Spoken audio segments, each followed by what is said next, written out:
The views and opinions expressed by guests are their own and do not necessarily reflect the views of Forge Fitness and Nutrition LLC, the podcast hosts, owners, employees, contractors, partners, or affiliates. This presentation may include the use of explicit language. Listener or viewer discretion is advised.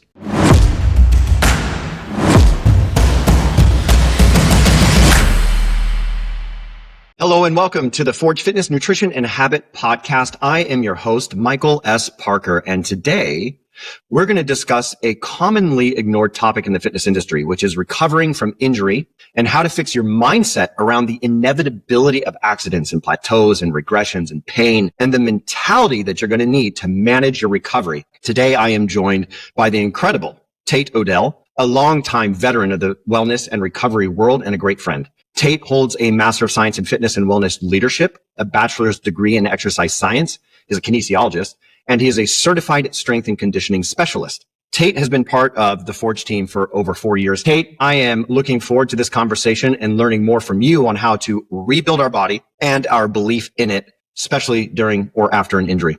Share with the audience a little bit more about yourself. First of all, thanks for having me. And second of all, I feel like you just gassed me up. Like I'm amped to go now. I'm ready. So good intro. My educational background is a little bit interesting because before I finished my master's degree in fitness and wellness leadership, I started a master's athletic training program with no intention whatsoever to be an athletic trainer. And the reason I did that was because I felt there was a gap in the education for personal trainers around injury recovery, injury prevention, just generally a gap in anatomical knowledge required, or that would be beneficial to be a strong strength coach or personal trainer or a fitness coach. And I wanted that education. So I actually did 33 credits of a master's athletic training program before essentially transferring to a fitness and wellness leadership program. And then personally, the beginning of my life, I had no injuries, literally zero from ages 1 to 17, nothing. I never even sprained an ankle. I didn't even know what that felt like. And then when I was a senior in high school, I tore my ACL.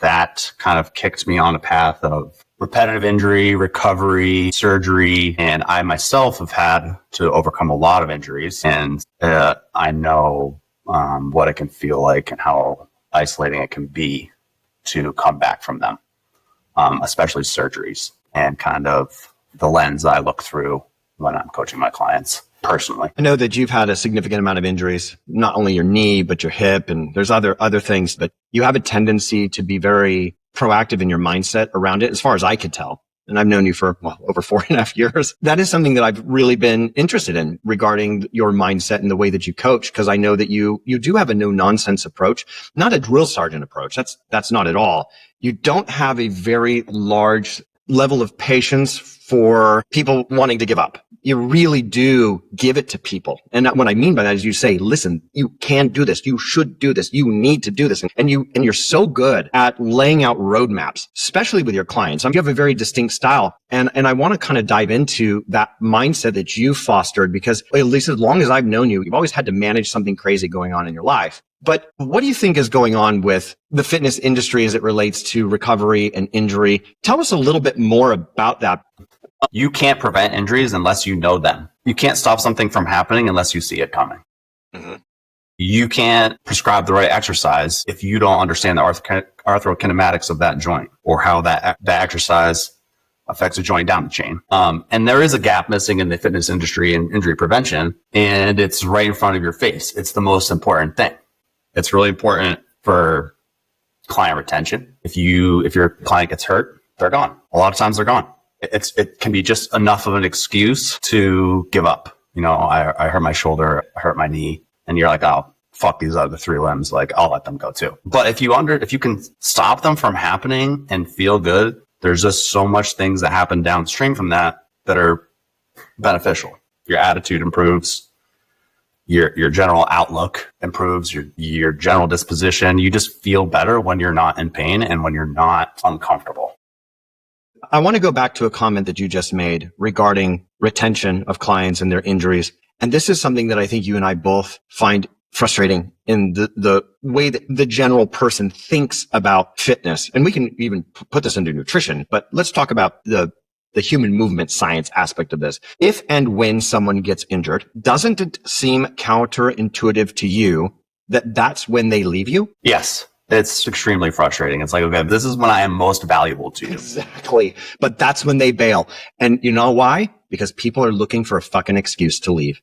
Every client is on the edge of a knife. There's at any moment you can lose them because everybody's ready to give up because it's so easy. It's very, very easy to give up. And the moment they get an injury, yes, I have the perfect excuse. Well, you can't get in shape. You can't become healthy. You can't manage your health. You can't lose body fat. You can't improve in performance. You can't play your sport if you're hurt. But you're 100% right. If you get hurt, you now don't have to pursue your fitness. You have an excuse.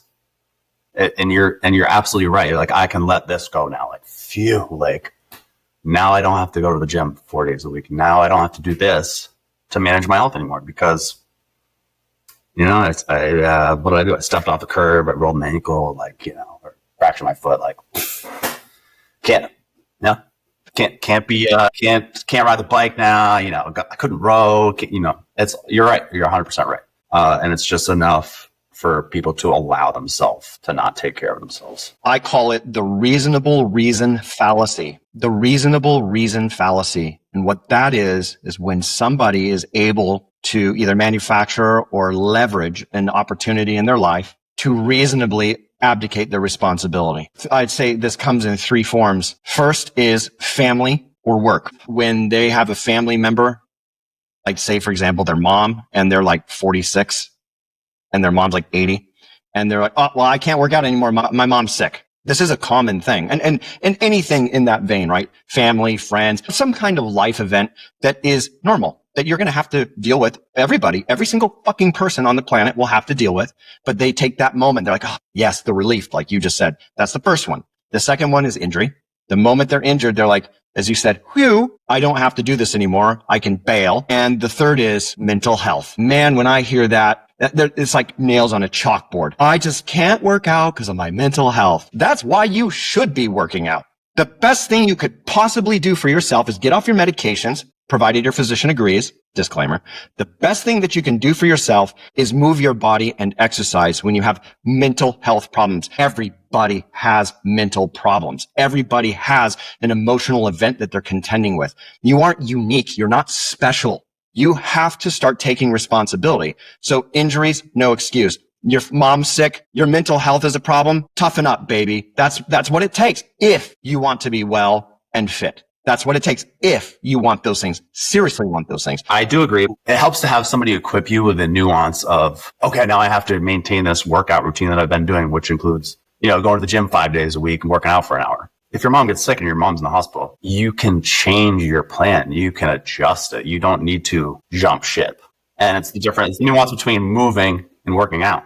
Okay, maybe now you're not working out 5 days a week in the gym. Maybe you're in the hospital and you're committing to walking 30 minutes in the morning and 30 minutes at the night. Maybe you go to the gym 3 days a week, but you can adjust. And having somebody, a coach like you or I, to help you do that and make a reasonable change to continue to manage your health is super powerful. And I think what also gets lost is the idea of just sustaining versus progress. You're like, okay, this thing happened, but I have to continue to progress towards my goal and get stronger and stronger and stronger. Like, guess what? Like, there is going to be a point where nothing's wrong in your life and you're going to be regressing no matter what you do. And it's a mental shift. And it's easy to have something come up or percolate up in your life and throw your hands up and be like, oh, I can't do this anymore. I can't commit to it. You're right. You can't. You cannot commit to that anymore. But what can you commit to? What is more reasonable for this change in context in your life? Yeah. And it's an odd mental phenomenon, but it exists for sure. Most certainly does. I want to tell a quick story. I have probably a dozen or two of these kinds of stories, but there's one in particular that sticks out to me because it's pretty severe. I have a client. She's been with me for many, many, many years. She's absolutely darling. She's in her 50s and she was playing pickleball. She's going to laugh because she'll knows exactly who I'm talking about when she hears this. And she decided that it would be a good idea to tear her entire Achilles tendon out. I want to give her a tremendous amount of praise because when she detached her Achilles tendon, her message to me was the details, what had happened. She's playing pickleball. And the next sentence was, now what do we do? How do we get past this? And I felt that that was such a powerful mindset. And we developed a protocol that supported the other 3 limbs, as you had mentioned earlier. She never gave up. She never quit. She had some mindset struggles like anybody in that situation. And she overcame every single one of them just with a broadsword. She just cut those things down. And to this day, she's consistently progressing off of what you would call a significant regression. She was in a boot and a scooter for months, and she has recovered significantly. And in fact, this summer, her and I were just joking, I think it was last week or the week before, about how this is going to be her hot girl summer. She's in her 50s and she's ready to go because she had made the decision up here. It was in her brain. Everything was in her mindset and her body followed her mind. Yes, her body betrayed her as she was diving for this ball. And the story, the way she tells it is actually kind of cute, but that there is a powerful story to me because she had every opportunity to throw in the towel and say, whew, I don't have to worry about this anymore. I don't have to stick to anything. That's not what she did. But coming back to this, I want to shift gears here real fast. And I want to talk about the progressions that we've seen in the fitness industry, or at least the wellness industry, for many, many years, up until probably, I don't know, maybe we could say 10 or 15. Recovery, rest, functional movement systems, they were all completely overlooked in the fitness conversation. You didn't hear any trainers and gyms or even physical therapists just were, at that point, they were just photocopying stuff and saying, here you go. This is what everybody does for like Achilles tear or meniscus tear. Here you go. Here's a photocopy. And don't worry that you can't read it and it's slanted, but this is medical care in America. One thing I want to say really quickly before we move on to this is, because I do want to be sympathetic to people that are going through crises, is that you do need to go through your stages of grief before go back to your exercise program. But the key is lick your wounds, but just don't lick them forever. Anyhow, I wanted to say that out loud before I forgot that thought. And in terms of like the mobility and the recovery and all that stuff, I'm not sure if I could point to anything specifically that made the industry start to shift that way. One thought is maybe, the physical therapy industry started to realize that their care was kind of dog shit when insurance is involved, or at least dog shit compared to what a skilled physical therapist is capable of without the oversight. I think some physical therapists went into the fitness field and started to teach these tools and use these tools with personal trainers, and it's kind of snowballed from there. And it is a great thing. But I do want to say mobility, foam rolling, stretching doesn't help you get out of the chair. You can't get out of your chair if you're not strong. So even though I would say that all of these things are super helpful and they do keep pain away, I still prioritize strength over mobility, flexibility, soft tissue work, because at the end of the day, as you age, you don't have to be flexible to get out of a chair. You have to be strong enough to get out of the chair. And I do think a lot of times there's confusion in the general population around people just love to categorize it, like strength, mobility, this, that, the other, prescribe for this, boom, boom, boom, boom. Like the best thing for joint health is strength. That's the best thing. Stabilize the joint. You're moving it. You're lubricating it. You're bringing blood to the area. That's awesome. It's like all really good things. And I think I put a more positive spin on this is the introduction of mobility and functional training and things like that is a nice gateway to that as well. There's a big industry around it too, right? There's a lot of cheap products that you can make and sell for a lot of money that are really helpful. And yeah, it really is a positive thing because there's so many subsets of fitness, and one of them can be like physique training. Right. And what gets lost is, again, like the injury prevention. You're not going to compete in your bikini contest if you got biceps tendonitis. Like, you're not. Good luck building up the strength and definition in your chest and your buys and shoulders with your biceps tendon all flared up. It's not going to happen. It comes into play over and over and over. I think maybe people are starting to realize that, and having a totally toned physique 100% of the time with high definition, sustainable always? No. It's something you train for a moment and you keep it for a week or two when you're dehydrated.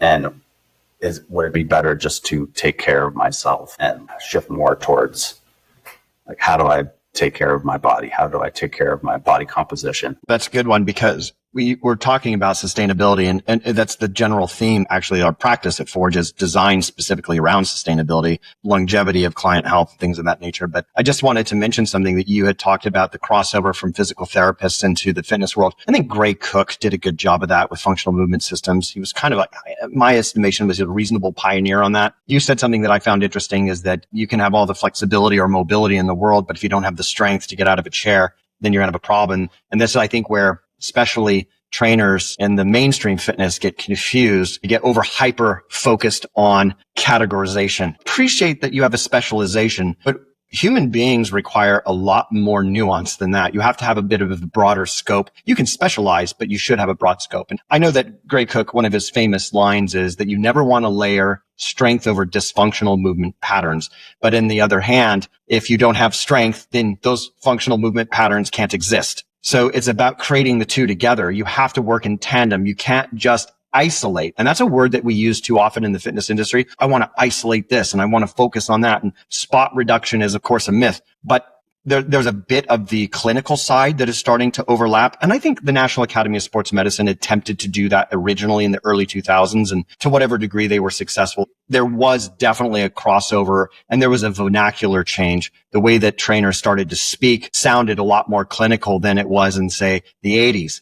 I want to bring it back now to the injury as in the mindset and some of the practical applications, how we can safely rebuild without rushing it, to your point, which was that you have to go through the grieving process. Everybody has to take the time to do that. You just take as little time as possible and then get your ass back to it. So after rehab ends, let's just say that they go through a clinical process of rehab. What should somebody do next? They should hire me or you. Fair enough. Or they should keep going to physical therapy and start paying cash for it. That's it. Those are your two options. You need to keep working with somebody, because unless you think you're better to your own standards and you're okay with that, then sure, you could possibly stop. Big proponent of free will, like do whatever the fuck you want.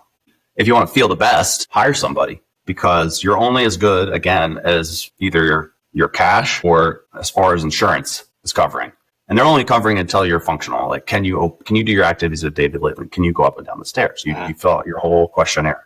At the beginning, why do you fill out that questionnaire? Like, can you stand for 20 minutes? Can you walk for a mile? Can you, bend over and pick up a 10-pound bag? All this boring ass shit. When you really want to get back to, like, can I run and cut and jump for an hour straight? The answer is going to be, if you're going with insurance and your physical therapy is done, is no, 100%. So you need somebody to help bring you back as close to the levels you were at before. And the insurance isn't going to cover that. And you could argue that they shouldn't either. So it's almost like a privilege to get that level. But if that's where you want to get, you need to hire somebody and continue to work. And all physical therapy is strength. It's regress strength work. You and I were progressing our exercises by going from 50 pounds to 60 pounds, from a kneeling push-up to a full push-up. Your progressions in physical therapy might be going from 25% of your body weight to 50% of your body weight, or going from assisted through gravity to gravity. So the progressions are all the same. You're still just stacking strength on the level that you were at prior. You're just at a different stage now. You're at the bottom of the mountain with physical therapy. Maybe you had a knee injury and you couldn't even do a straight leg raise. And now you can do a straight leg raise against gravity. And then when you're leaving PT, and next thing you know, you're like, okay, like, is my BMO strong enough to go for a run? Because now I can do a straight leg raise against gravity. Like, fuck no, it's definitely not even close. And you're just going to be putting a lot of extra stress on the articular tissues of your joint. And that's what's going to hold it together, not your strength. And so you need to hire somebody to continue to progress you up that mountain. And it would be beneficial to think of your physical therapy as strength training. You're doing strength and mobility. And you need to hire another strength trainer afterwards to continue on, to get back to where you want to be. I recognize that this was an issue. The gap between physical therapy and getting back to where you were, the post-rehabilitation aspect of an injury outside of the physical therapy. And that's why I got a post-rehab specialization. I saw a huge gap. I'm like, how do you bridge that between the moment somebody has some kind of significant injury that requires a doctor of physical therapy, and then where do they go from there? Either they go off on their own, which some people are successful, most are not, or their only option. Get away with it. That's the problem. You're 18. Well, that's you might true. Get away with it. Age can be a factor here, but there was an issue though that I saw. This was probably about 15 years ago. After somebody left physical therapy, they had no options other than a gym trainer. And that may not necessarily always be the right path. And don't get me wrong, there are some phenomenal trainers in commercial gyms. They're usually not at commercial gyms though. You want to go for independent contractors who are either renting or they're typically higher educated and they're a little bit different than a gym trainer. They're usually older. Maybe somebody online. For example, Forge is a great example of that, where you have kinesiologists and physiologists. And I think combined, I'm 25 years experience next year. I think you're coming up to 16? 15, yeah. 15, 16. Okay. So then, you had Millie, you had Cameron, you had Sammy. Either way, I'm not trying to disparage commercial gym personal training in this episode. I'll do that later. Well, but yeah, they just don't have the touch points, right? We both worked in gyms. It's like you're paying me for the hour. Once this hour's over, like I'm not doing more work unpaid. Like you're on your own the next 3 days. So it's a touch point issue. And where online is superior is, okay, now you have your workouts and then you have your prehab routine that you do 3 days a week. And you have this like whole set of exercises that you follow and somebody to support you through it versus, and to your point, you could have the best trainer in the world, but if you're only seeing them twice a week and that's all you're getting from them, you're not getting enough help. You're not getting enough consistent help throughout the week to actually get stronger, better, all the things we just discussed. And like that, if you have somebody that can do both, probably a really good position, but that's going to be costly as well. It seems to me that one of the biggest challenges that people have is social media's influence on the value of fitness or the value of a professional. It's been commoditized to the degree where people don't see that investment is worthwhile because it's so cheap everywhere else, but they don't understand that there's no specificity around it, that there's nothing. Why would I hire you when I can just get a plan for free? That's right. They don't understand. I think that the best analogy that I can come up with is that if you have a legal problem, you hire a lawyer. Set yourself in court, but good fucking luck. Yeah, you hire a lawyer. You don't just go in to the judge and say whatever you're going to say. There's a protocol. This is the thing about specificity that I want everybody who's listening or watching to understand, is that it's the said principle, a specific adaptation to an imposed demand. You have to give your body a very specific set of stressors, which are predictable for us. Physiologists, kinesiologists, exercise scientists, they understand that if you apply stress in a very specific way, you will get a very predictable outcome. So when you're following a social media influencer who's 22 years old, who's just doing those mini bands on her ankles, and she's doing crab walks and all kinds of like lateral lunges, and she's got this giant ass, which is clearly surgically enhanced. Plus she's also 22 years old, and she's a professional exerciser because she's endorsed. She's paid to exercise all day long, unlike you. There's a misconception about what the value of a fitness professional is. There's a difference between an influencer who is monetized and a professional, educated, experienced coach. There's a huge difference. Now, let's say that somebody just left physical therapy. Let's talk about some of the pitfalls real quick, and then let's get into some solutions. In your experience, some of the common mistakes that people make after they get cleared to exercise again. I think the pain pitfall. I think there's a huge gap in patient education and physical therapy, and that's a knock on the physical therapy industry. Like I'll say that's a knock on it. That's been my experience, and when I see clients post PT, I experience it again, or they're just not paying attention. But it's happening so often that I think there's a gap there. And by pain pitfall, what I mean is understanding your pain and what the difference is between pain and harm. And my clients will know exactly what I'm about to say. And that is, just because you're in pain does not mean you're causing harm. And when you're in physical therapy, you have an emotional support system, you have therapeutic modalities, you have massage, you got cupping, you got dry needling. You have everything at your disposal to make you feel good and manage that pain. And as you should, it's good. It's helpful to work through your injury. But once you leave, that's gone. And if you've had a major injury or surgery, you're going to be uncomfortable. And it brings up a lot of emotions. You're like, oh, I have this feeling that's similar to what I had before my injury. Like, did I do it again? Or like, I'm worried I'm going to hurt it, or worried to make it worse. So understanding the distinction between pain, discomfort, and harm, super important. And the only way to work through pain is to move your joints and work through the discomfort. And you need to, as a patient or as a client, you need to have the understanding of and skills to desensitize and work through that. And the system I use is good pain is pain from 1, I'll say either 1 to a 3, 1 to a 4, sometimes 2. It depends on what my estimation of this person's pain tolerance is. So, full disclosure, if I think you're a bitch, your pain's a 4. If I think you tolerate too much pain and you're hard-headed, Your pain scale is a 1. Like, don't tolerate any pain because I know you're hard-headed and you'll push through anything. And both people exist and one's not better than the other. They're both not good. And measure your pain discomfort. If it gets over a 4, back it down, whatever you're doing. If it's below a 4 and there's not swelling, it doesn't hurt more during your workout, or it doesn't hurt more the following day, that is good pain. Bad pain is hot to the touch, swelling, pain over a 1 or 4, whatever your number is. So anything that gets worse or higher than the designated number. And just having a distinction between both is super important because you need to desensitize the area. You also need to bring blood to the area. You need to stimulate the synovial membrane to release synovial fluid, to bring nutrients, to recover, regenerate tissue. And you need to be able to move to emotionally and mentally feel better and that you're actually doing something for yourself. And you can't move if you're always just like, oh, this hurts, I have to stop. And to go back to what I said, it's a totally valid feeling. Like you might have had a really traumatic injury. Like I've had a traumatic injury.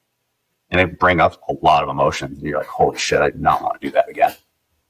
Like I got poked in the eye in high school. I guess I did get hurt. And I think I got poked again in the eye, like same eye a year later, and I freaked out. Why did I freak out? Because, dude, I almost went blind in that eye. And it was like, some stupid play at practice, and I flipped out. So being equipped to work through the pain pitfall is super important and really helpful to have somebody help you understand that and walk with you through that path, through that process, journey, whatever you want to call it. And it can suck sometimes. And it's nuanced. Sometimes one thing will cause pain and inflammation, and sometimes it'll do the exact same thing. So what are the other factors? Sleep.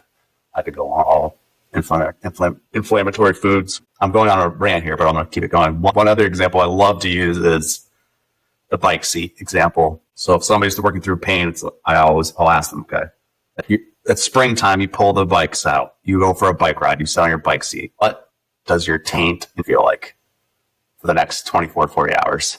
It fucking hurts. But what do you do because you learned it as a kid? You ride the bike the next day anyways. And what happens in 3 or 4 days? It doesn't hurt anymore. The area is desensitized. Swollen? Is it injured? No. It just was uncomfortable, but you got through it. That's all it is. And if you can apply that mindset to your injury and be honest with yourself around the swelling and the pain, then you can get through it. Fair enough. I love the example. It's colorful. That's funny. Coming back to this, you just kind of mentioned, how do you know when to push through the discomfort versus pain, and identifying what those are? Strength training is obviously the gateway to a healthy and productive functional life. And I know that movement quality plays a significant role in long-term prevention. And I know that you're a stickler for that. Same as I. We both are big into as every trainer should be. They absolutely should be. And what I think that a lot of people don't realize is that it's absolutely 100% manageable with an online coach. I get probably at least a video daily from a client with a form check. Yeah, as a client, you just have to put the effort in. Absolutely. I'm constantly watching videos of clients and giving them direct feedback on their movement patterns that are specific to them. Plus, I also know my clients and all their injuries. Like, for example, I have a client who's had a labrum repair in his left hip. I can tell immediately in the first rep how the last rep's going to look. It's all completely reasonable online. The other thing that I do is live form checking. I actually really prefer that, since I have a long relationship with my clients. As you know, I haven't taken a new client, I think, is a year and a half or 2 years. It's something that I've got a very unique relationship with my clients. And so I have found that over time, especially since most of them I see every other week or every single week, that the form check has become heavily part of my day. I have a client I see her every single Saturday, love her to death. She's going to be a guest on the podcast because she's very interesting. She's an incredible artist, and she's gone through the gambit. She's a lot like Sarah Malby, our occasional co-host. The point that I'm making is that movement quality really matters, and it's something we take very seriously because it absolutely plays a role in long-term injury prevention. So let's talk about that real quick. Mobility work, at least in your practice with your clients. There are preferences for different scenarios. And I say that about all exercise.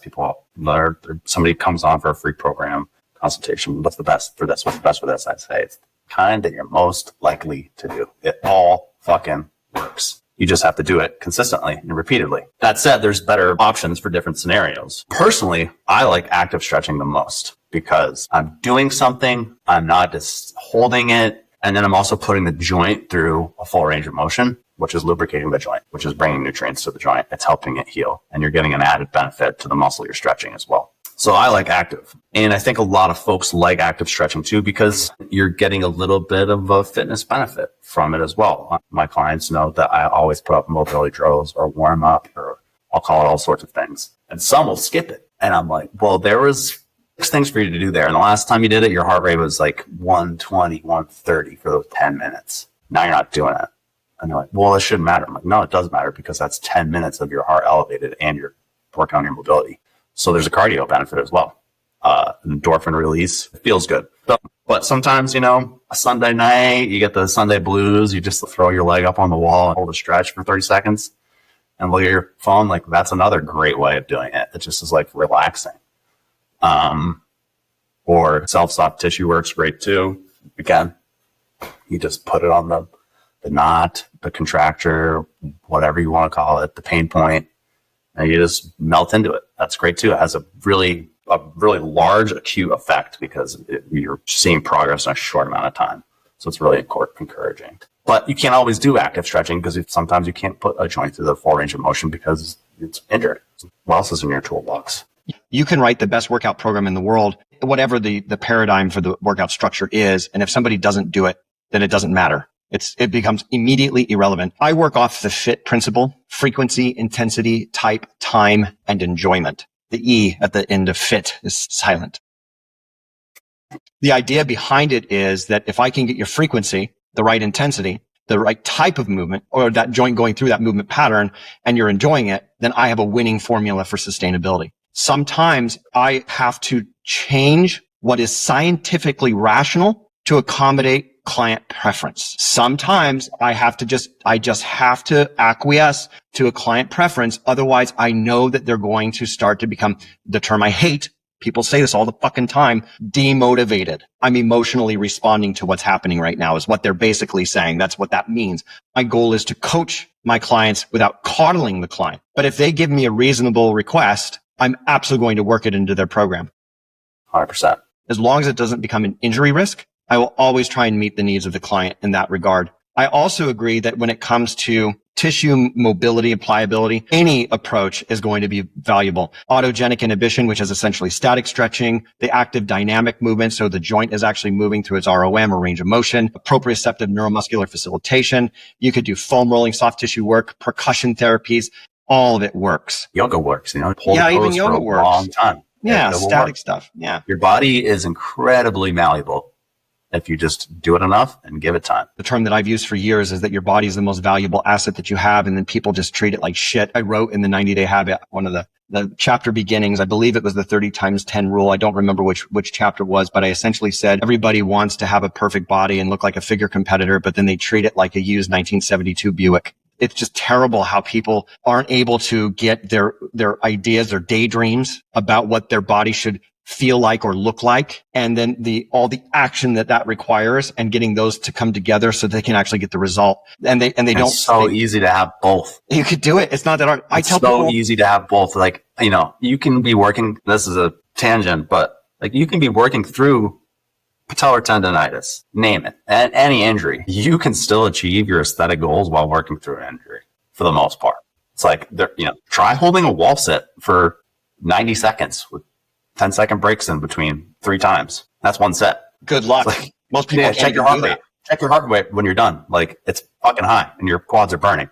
I think people don't understand like how easy you can have both. You've heard me say it a million times. I'm going to say it again. It's going to become a theme. Don't understand why people insist on making fitness and nutrition management hard. They insist on making it almost fucking impossible to manage. It's got to be hard. It's got to hurt. The fitness industry has done a very, very good job of marketing it as gimmicky, right? So, and everyone jumps to these fads and these gimmicks, and they're all trying to one up each other. So they get more and more intense and they get more crazy. So now you have P90X over here, you have Insanity over here, and then they start competing with, well, how much can we make people suffer? It's like Pepsi and Coca-Cola too. It's like, or the 2 insurance companies like shitting on each other. It's like, okay, like at the end of the day, people that really love Pepsi and Coke are probably gonna hate this, but like, they're not that fucking different. There's just like this method's not good enough. You've tried this a million times. It's not good enough. You've tried this, but it's not working. So you got to try what I'm doing. It's like, no, they did try that, but they just didn't try it long enough. It definitely would have worked. And to your point, is like the industry is so chaotic and messy and finger pointy and inaccurate. And it's just like to prey on people's feelings that they're not good enough. When in reality, you could close your eyes and just like pick one and be like, okay, I'm going to do this for 3 months. It'll work. It'll work for 3 months. Maybe in time you'll get hurt, but it's going to work for a while. Or maybe you'll get burnt out, whatever. Anyhow, sorry. One of the most common questions that I'm asked is if somebody wanted to start today on their fitness, what is one thing they could do to see incredible results right away? And I say, start fucking moving. Go for a walk. You want to see results? Go for a power walk. Do that for 35 minutes. Do that for 3 weeks and you will see huge changes in your body. Then guess what happens? Your body adapts to it. So you have to make a change. There has to be an algorithmic change. It's a specific adaptation to an imposed demand, the general adaptation syndrome, all that stuff. But then you have to be able to progress off that. But just to get started, all you need to do is, like you said, you could just do this and pick one, and provided you don't get hurt. Now, if you want to get really specific, then you have to get very specific. You have to get granular, but that's a whole nother topic. Let's get into the emotional part of this too, like because that's something that I think that fear, frustration, they hinder motivation when it comes to injury. So let's talk about that a little bit. How do you help your clients work through the fear of re-injury? Fear of re-injury is tough. Understanding the difference between pain and harm. We've already covered that. It's finding the right progressions, the right micro progressions, and be eternally grateful, over the top, exuberant, excited for progress. Is your injury a little better than yesterday? If the answer is yes, fucking celebrate that. Like, we're making progress. Sometimes again, depends on the person in front of you. Sometimes it'll be like, it's 1% better a day. And like, they're like, oh my God, in 100 days, I'll be better, which is a lie, but it's encouraging, right? It's maybe what they need to hear to be supported and work through pain. Or I'll say in reality, it's like 1% a week sometimes for people. You're like, okay, so you mean in a year I'll be like 50% better. And that can be a tough pill to swallow. The idea though is you are improving a little bit every day and you need to acknowledge and think about that. I can point it out, but you really need to see it for yourself. What would you say would be the most critical aspect of a mindset shift that somebody would need to have to rebuild confidence after an injury? The mindset shift is comparing yourself to the previous day and your abilities that you currently have, and accepting those and coming to terms with previous abilities, and that the two, aren't the same, which can be a hard pill to swallow. But it is the mindset you need to go through. You need to embrace this new path that you're on. While you're doing that, focusing on the things that you can do. But it can be a big identity shift for people. It can be really hard. I personally went from somebody that was moving constantly. Like, you want to play football? Sure. You want to throw a baseball around? Sure. You want to play golf? Sure. You want to play hoop? Sure. You want to play soccer? Sure. You want anything? You name it, I'm down. I can do it. And then you go from like, I don't know if I can hike that far. I don't know if I can walk that far. I definitely can't play basketball. Right now I can't play golf. It sucks. So the mindset shift is, I think it's hard to point to one thing. You need to get over feeling sorry for yourself repeatedly. It's going to happen again. You're going to feel sorry for yourself again. Accept it. Do what you got to do. Get a good night's sleep. Maybe take a step back for the day. Pick up the following day, because you are going to get discouraged. And I think that's another mindset shift. Is like, you need to understand that you're going to get discouraged. You're going to be sad. You're going to get depressed, but you need to repeatedly get over it. A little bit of a challenge when you're working with the nuance of people, because there are situations where people fall behind in what your expectation for their progression doesn't necessarily match their progress. That happens. And then you get people. Surgeons ruin that for us, by the way. Surgeons fucking ruin expectations. Let's actually talk about that, because that is very important. You and I have a huge agreement on this. So we're going to come back around to some nuances when people are either falling behind what your expected progress time frame was, or when they're even ahead, but they're still being shitty about it. We'll come back to that. Let's talk about how the medical community, specifically surgeons, have given a completely wrong impression of recovery. Yeah, it's hard. And it's not always the doctor's fault, and some are much better than others, but again, it makes like PT's jobs hard, makes fitness coaches' jobs hard. Like, some university somewhere has done like they do like a 3 single leg hop for like ACL. It's something along these lines. And they'll do this in the office, and you watch the single leg hop, the surgical side, and it's horrific, but they can do it. The mechanics are all wrong. Their hips jacked up. It looks like shit. I see it. The person doing the jump knows it, but it meets these peer-reviewed standard. And you're like, dude, it's like everybody knows that you're not even close. Like, cute. All your friends approved. Nice. Congratulations. You're now tenured professor. That's what that study was. It had fucking nothing to do with biomechanics or body mechanics and strength and mobility and all of the shit. Like, use your intuition. You know you're not ready. And so surgeons will do that. And then the easiest one is assigning a time. At 6 months, you'll be able to run. At 8 months, you'll be able to do this. And they're still written like that. My first ACL surgery was 2006. It hasn't fucking changed. Excuse my language, but like I sometimes will still see protocols like at 9 months, at this, blah, blah, blah. And they are getting better, but it should be like, no, once you can do this, then you can do this. Like, can you do a single leg squat unassisted? Check all these box off, then you can go back to play. Have a physical therapist set up the protocol. Don't do it. You're a mechanic. You're really good at it. You're brilliant. You're smart. You're overworked. I don't expect you to also understand rehab, which is like, to your previous point, there's an art to it. Like, you need to understand the person in front of you. Are you going to give them the best stretch for the scenario? No, because they might not do it. You're going to give them the stretch that they're most likely to do. Yeah, that makes our job really hard when my doctor cleared me to run. Oh, great. Like, that's awesome. Patients. When was the last time you ran? 18 months ago? So you're cleared to run by a physician authority. Like, who am I to say? Like, okay, go for it. But when you do, you're going to get plantar fasciitis and you're going to get shin splints and maybe patellar tendonitis underneath. I don't know, pick a point. Something's going to percolate up. And when that happens, I'm going to say, I told you so. And I'm going to look you in the eye when I say it because it's going to happen. And it's just like irresponsible on the doctor's part. I think I'm honestly giving too much of a pass. That's a simple concept. That's tissue tolerance. That's all it is. What is your tissue tolerance? Well, if you haven't ran in a really long time and then you go run barefoot on pavement, guess what? Your tissue tolerance is high enough to walk around the house. It's a brilliant business move on their part. Like, they're going to keep walking back in the door with serious injuries, but it's not in the best interest of the patient. It honestly, as you can tell, like, it fires me up. Don't give them a pass. It's such an easy responsibility to pass on to a physical therapist. Like, hey, can you write this protocol for me with certain measures for them to hit? That way I can better clear my patients. It's absolutely insane. And it's insane that's still happening 20 years later. 30, more. It's crazy. It seems to me that one of the many but large pitfalls of the modern healthcare system, especially in the Western world, America particularly, is that it's not about really preventing disease. It's not even about curing it. It's just about holding off the mortality so that you can cash in on it. But there's a big problem aside from that, which is the lack of individual patient care. Everything is cut and paste. It's all protocol based, and especially these large hospitals right. Where they have more administrators than they do physicians. And they are so focused on numbered based protocol that they don't consider the individual person and their unique needs. There's a human condition where we want to have an authority give us an expectation. We want to know what happens before it happens. The joke that I've always used, and this is not an offense to anything religious, but it's true. If you walk into church and they got the paper bulletin for that service, and the first thing that I do if I go is I will look and I'll see what's the last song so that I know when I get to get out of there. Yeah. I'm already looking ahead. I'm like, okay, so we're on that song.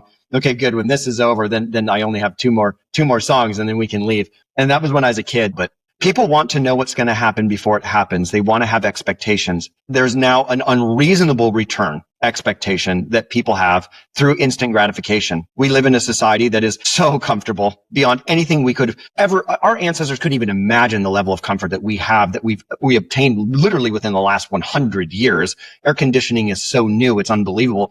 Air conditioning wasn't even a common practice and installation in homes till the 1990s. And people forget. People don't even know that indoor plumbing has only been around for 70 years? Where do you think you went, ladies? You didn't have a toilet. Huh? So let's all be a little more fucking grateful about what we have. True. Yeah. But people they expect it now. They want it now, and they don't want to do a fucking thing to earn it. It's just give me, give me, give me, give me. I have had clients tell me over the years, one of the hardest things for them to finally accept and then reframe the way that they approach their fitness and nutrition and their mindset, their habits, is understanding that it's going to take more time than they expected. It's very difficult to change behavior. You can do it. You can change behavior. Because you just threw a total wrench in their expectations. Yeah. And people don't like that. You do a lot of free program inquiries. People will call in and ask you about, what's your approach? What's this and what's that? And I know that your honesty is the filter that keeps our client base pure. So I know that even though your enrollment percentage when people speak to you is very high, I know that you are the gateway. You're the gatekeeper to having people coming in that we're not the right fit for them because they're expecting a fad, a trick, a gimmick, some kind of nonsense, some bullshit. They're expecting us to just be social media trainers. We are wellness professionals with many, many, many years of experience, hands-on, and quite credentialed. One phenomenon too that goes along with setting an expectation, like a hard one, like 6 months, 9 months time. There's a phenomenon, and you see it when people first sign up, that they think they've already completed the task just by starting. And so they hear, okay, you're going to be back running in a year. Great. They can put themselves back to that position. I'm going to be back running in a year. Amazing. Not that bad, right? And no, you might actually not ever run again if you don't put any work in. I'll say that again. You might not ever run or walk normally again if you don't put work in. It's set the realistic expectations, because to your point, then all of a sudden you find out down the road that it's going to be more like 18 months where you're going to have to do these things. And it pisses them off, and understandably so. Well, what do you mean? This doctor who has 10 more years of education than you do said I'm just going to be good. Yeah, they're definitely smarter than I am. They definitely have more intellectual horsepower. Good for them. But that doesn't mean they're right in this scenario, because they're not. Well, degrees don't equate to intelligence, Tate. No, they don't. And there's definitely different types of intelligence, and social intelligence, whatever. But the point is, you can set realistic and motivating expectations. You'll be running again. And if you do these exercises, these workouts, and meet these goals, you'll be running within the next 9 to 12 months. That is realistic. And some physicians do this. I shouldn't say that. Sure. Some of them do. There's incredible practices out there. But your run-of-the-mill, surgeon might not. And it's really unfair to the patient. It's unfair to the care they're going to get down the line from physical therapists and then from us. And it's a bad deal to be handed. And you have to be, I think just being aware of the phenomenon helps you avoid that pitfall. Well, yes. And that's one of the whole purposes of this podcast and the role of Forge, is that we help people understand reasonable expectations based on some scientific rationale and their unique predisposition. Who are they? Where are they at? And what are they willing to do? That's a big deal. I want to make one more comment, and then I want to transition into nutrition for injury recovery and some of that other stuff, because nutrition is something that you and I both love very much, because it is probably Love and hate. I love nutrition. I hate the way that the media has perverted it, and the way that it's been stigmatized and turned into dogma. I have a big problem with that. It's all profit centers. But I want to make a comment about reasonable expectation. Human beings, especially I would say Americans, it doesn't matter what it is they're trying to accomplish. They almost always have unreasonable expectations for outcome. So if it's injury recovery, there's usually an unreasonable expectation, mostly. But I would say that is not as potent as a problem that we contend with as people who want to lose, say, 50 pounds. I'll use that as a general marker. When people want to lose body fat, I say lose body fat. Everyone else says lose weight. I'll use it interchangeably here. I'm starting to say fat these days. Call it what it is, man. Yeah, right. It's just so difficult, because you're trying to re-educate an entire population into saying the right thing is very difficult to do. But I want to make this real quick point, that if somebody's wanting to lose 50 pounds of body fat, they have been so overly programmed to assume that can happen in a very small amount of time that is completely unsafe and unreasonable. I'll give you an example of how important this is for people to understand the concept. How long does it typically take somebody to gain 50 pounds? A normal person, there's several studies out there, and you can find this on Google. You can even probably chat GBT this, but essentially, on average, the typical American will gain anywhere between 5 to 8 pounds of body fat just in the holiday season, an additional 8 to 10 pounds of body fat throughout the regular season. So the average person gains anywhere between 10 to 15 pounds, give or take, of body fat per year. And the age groups are classified out, and I don't recall what those are off the top of my head, but let's just say middle age, because I think it was somewhere around the late 30s that this statistic becomes very scary, is you're seeing 10 20, 30, 40, 50. So in about 4 years to 5 years, you could have gone from, I'm just going to use a round number. Let's say you're a 150 pound person to a 200 pound person within 4 to 5 years. And that's a typical trajectory of an American. That is scary as fuck because of all the health consequences that come with it. But here's the other thing. When somebody decides all of a sudden 50 pounds is just too much, 49, no problem. Body positivity, healthy at every size. But the moment they hit that, there's a certain number, and I'm just going to use 50 as the example because it's easy to work with. They hit that number and all of a sudden that's unacceptable to them. The other 49 fucking pounds was fine, but that 150 pounds, now all of a sudden they're committed. So they go and they do all their research. They're trying to, first of all, they're trying to find the thing that's the cheapest and the fastest. That's the thing that they're looking for, both of which are completely wrong, by the way. Now, how long do you think that the average person assumes that it takes to lose 50 pounds when, let's say, on average, it took 4 to 5 years to gain it? They think it takes 2 to 3 months to lose 60 to 90 days. You're exactly right. 60 to 90. And it's possible. It's not going to be fun. It's possible, but you and I both agree that's not safe. There are significant consequences with losing that much body fat in that time frame. But also, I want to use the word delusional. That is delusion. To think that what took you a half a decade to accumulate, that you can just snap your fingers and all of a sudden you are a figure competitor, that you look like frickin' Chris Hemsworth in Thor, Love and Thunder when Zeus snapped his fingers and his clothes ran off, or you think that you look like Kate Beckinsale at any given time in her life because she's absolutely stunning, right? Not going to happen, folks. Not going to happen. So anyway, I wanted to just make that final point. Now let's transition into some nutrition because I want to take some time to do that because it's really important. Let's talk about the process of recovery in injury, not the biomechanical process. Let's talk about nutrition's role in recovery. I also want to talk about some things that you would recommend. And then I want to talk about sleep. So give us your nutritional philosophy. Share the iceberg tip of yours. The iceberg tip of mine is do the big things first. Everybody knows there's a couple of things that they could change that would make a massive or a small impact. They're aware. This could be booze. It could be a nighttime. A real example, I eat a handful of milk chocolate chips before bed every night. That's a real example. And if he listens to this, he does not do that anymore. I don't think. I love him. But so I like to get people aware of what these are and try to get them to say them out loud. And I'll have them do it in a couple different ways. So you could take photos of your food. You could journal. I like the journaling approach. Journal. Submit your journal entry. You don't see it again. We meet in our coaching session. I pull it up. Now these are your words. You're tracking it. None of it's me. Okay. Here's our options. Pick. And then it just falls 100% on that person to change those things. And then from there, I'll get a little more granular about like total energy intake, macros, things like that. But you can just make such a big impact. That's iceberg tip 1. Iceberg tip 2 is processed foods. It's not just some things people are saying. It's not like, look at our reviews. It's not. It affects your hunger hormones. You had a great guest on about, I think the psychology of addiction, natural flavors. It's a combination of, I think, 500 different ingredients according to the FDA. Natural flavors, which aren't as bad as artificial flavors. And they're not natural. They're addictive. Food science is a industry because your job is to make food addictive. And if you can't control your addictive pattern, you're not going to hold a good body fat percentage, have good general body composition. So I just like to do those two things first. It's super easy.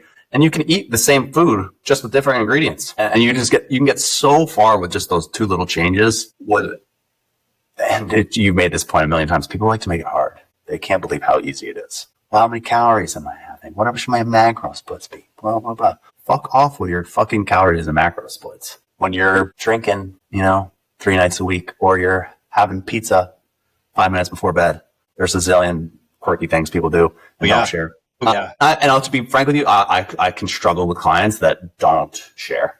And sometimes I don't do well with clients that are a little bit, we'll say, more OCD. They want all these details. That can be a little bit, sometimes can clash. But that's my iceberg approach. Yeah. Processed foods, change your behavior that you're already aware of. This is the basis of habit stacking, which is the process that all of the coaches at Forge use.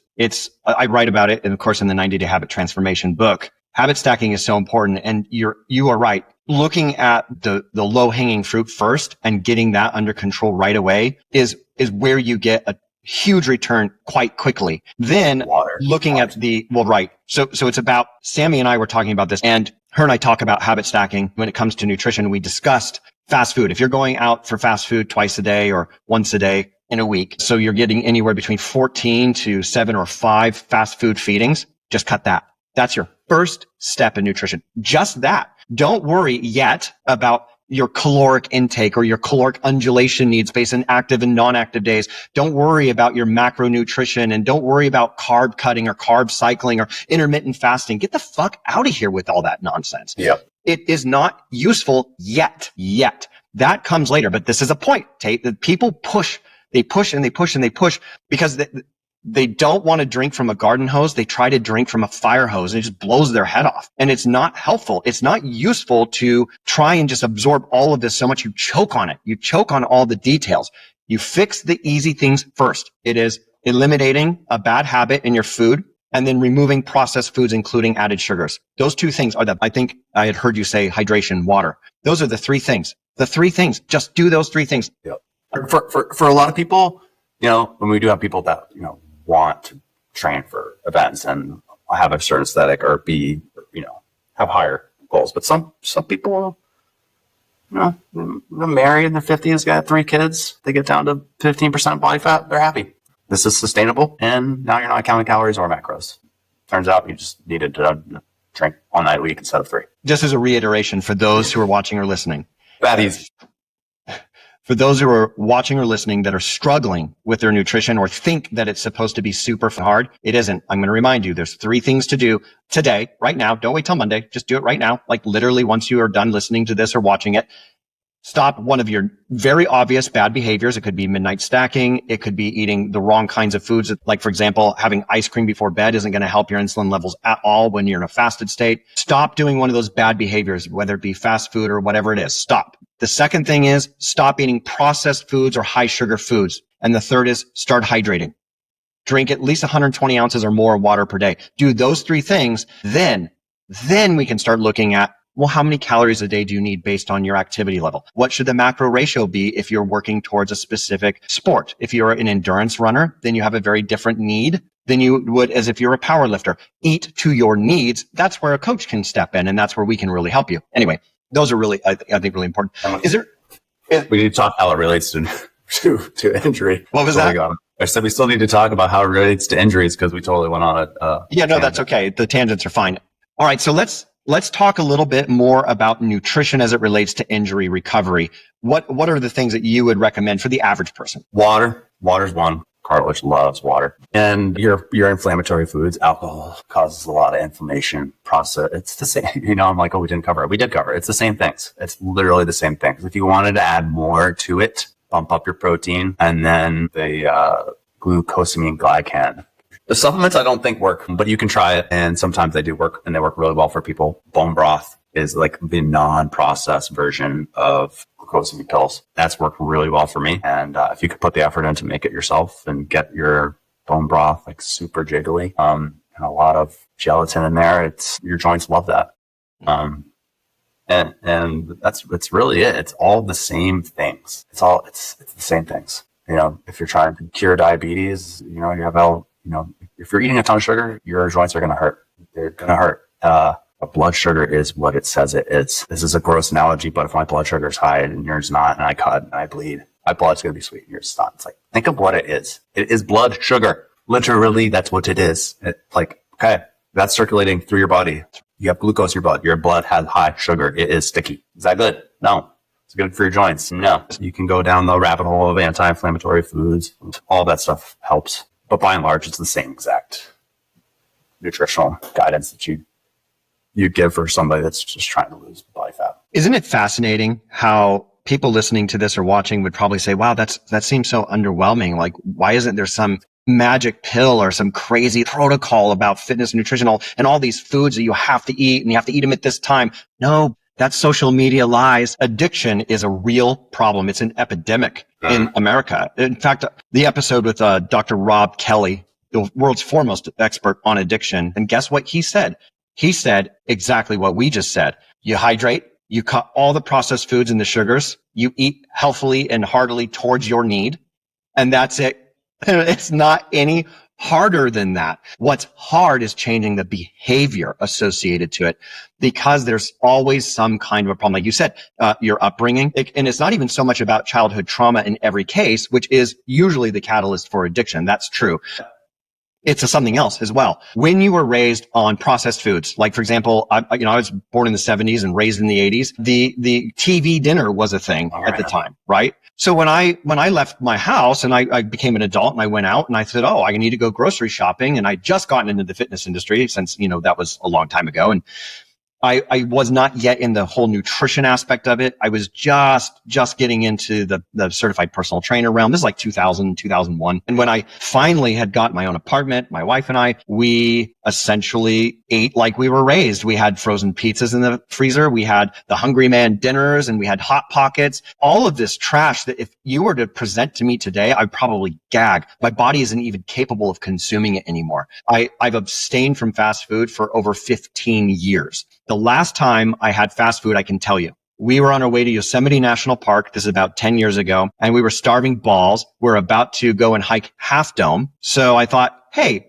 when's the last time you had a sausage McMuffin with egg, right? Why not? So we pulled into a McDonald's, which I hadn't been into in probably half a decade at the time. We got a sausage McMuffin with egg, and my body rejected it heartily. It said, this is not food. Because I had not been consuming those kinds of foods for so long that my body did not understand what the hell I was doing to it. And I actually felt miserable for about a couple of hours. I didn't have any digestive issues, just I felt miserable, like as if I had eaten more salt and sugar than any human being ever had in their lifespan. I just felt terrible.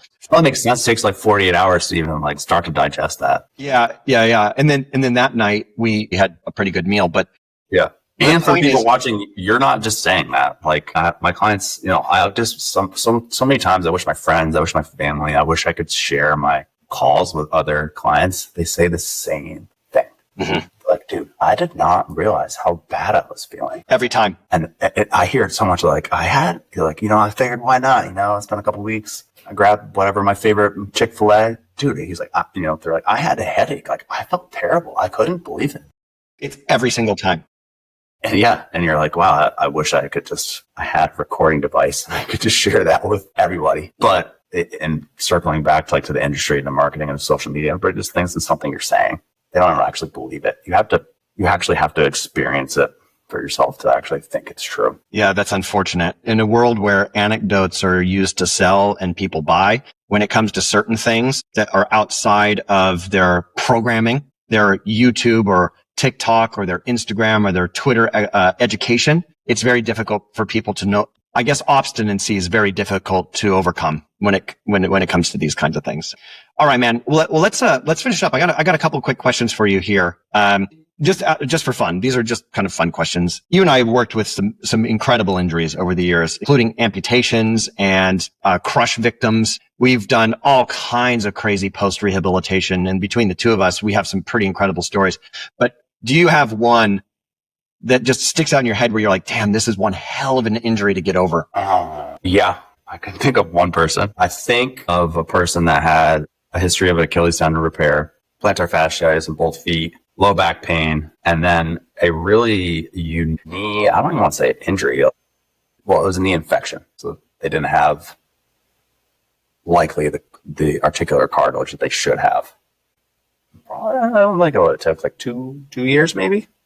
Not being able to stand for extended periods of time, not being able to walk, no running. This person probably will listen to this there and say I think it was definitely affecting their mental health. In 2 years, could stand for extended periods of time, going for runs, playing basketball, playing volleyball at the beach. All of those things came back, and none of them existed before we started. They might have existed, but they weren't happening very often, and they weren't happening without a lot of pain and without a lot of apprehension. So I think that combination was pretty rough to get over. That's the first one that comes to mind.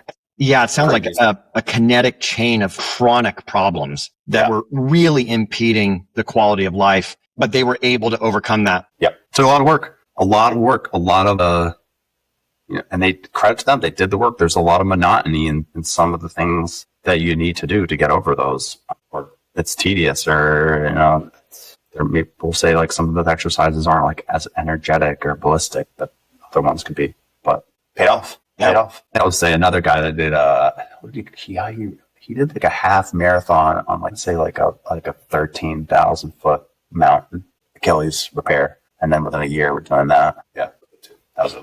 I've worked with some people that had some pretty significant injuries, and it's a mental game as well as a physical game for these people. It's very, very, very difficult to get out of the depths of despair. Like you said, there's going to be those stages of grief, and those are reasonable. You just got to try and accelerate them and get your mind wrapped around what's necessary to recover by making sure that you're attacking this with an expectation that's reasonable, being consistent in the application of the therapies required to recover, making sure that you are feeding your body appropriately, and to never give up. If you do those things. Yeah. That's another pitfall that I did not mention earlier is how you get a message. Hey, I hurt my shoulder, blah, blah, blah. Can't do my workout today. Look out what the workout is. It's leg day. Okay, maybe, I don't know, maybe there's like a barbell back squat in there or something that involves some upper body stuff, but always do what you can. Always. Because not every exercise is going to cause injury. And, if you don't get a hold of your coach, sure, but you have a pain alarm system in place. You don't need to check in with me. You go try it. You're going to know right away. It's not like you're going to go oh, my knee hurts, and then go throw 300 pounds on the bar and be like, yep, I can't do it. It's like, okay, go try, see what happens. That's a huge pitfall. It's the fear, and then there's also the laziness factor. And other times they're just being a fucking bitch. Yeah, sometimes they're just being lazy, and that can be really difficult. I would ask this though, to summarize, what is the final thought that you would have? What would you say to somebody who's just starting their comeback to give them that push? And pain and harm aren't the same. Sometimes they're like a horrible relationship. Sometimes they're together, and other times they're apart. But the two do not always coexist. I understand the fear. I will say this. I had my right knee surgery. I think I had 5 surgeries, at least 5 that I can think of off the top of my head. I understand more. Most times I understand more than my clients what they're going through by a long shot. Oh my God, I had this. I'm like, cool. I've done that 3 times. I understand the fear. I understand the trauma. I understand the identity shift. I understand the nuance between pain and harm. I've done it. I get it. And it's not easy. It's hard, but you can get through it. You can get through it, and it's worth it every time. And the best thing you can do is not let it happen in the first place. Right. Build strength around those joints, encapsulate them, protect them, be smart about your movements. I'll make one final comment and then we'll close it out. But it is that while it is not necessary for your coach, your physical therapist, your physician, anybody to have experienced the exact same injury as you, it is always kind of a boon when your coach, like Mr. Tate O'Dell here, has probably experienced your injury personally. He's got a very unique perspective on recovery. Guess what? He still works out.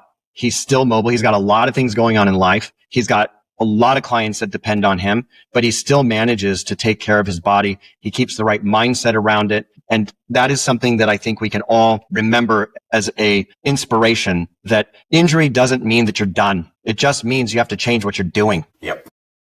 So 100%. All right, my man. But in the meantime, I want everybody listening or watching to know that if you want to work with Coach Tate, he's accepting clients. He's got some spaces available, and you can go to forgept.com, go to meet the coaches. You can see a lot more about him. We believe in holistics here at Forge. We believe the whole person matters. You are an individual. You have very specific needs, and that is what we do. We're not AI. We're not a templated trainer system. We're not a gym trainer.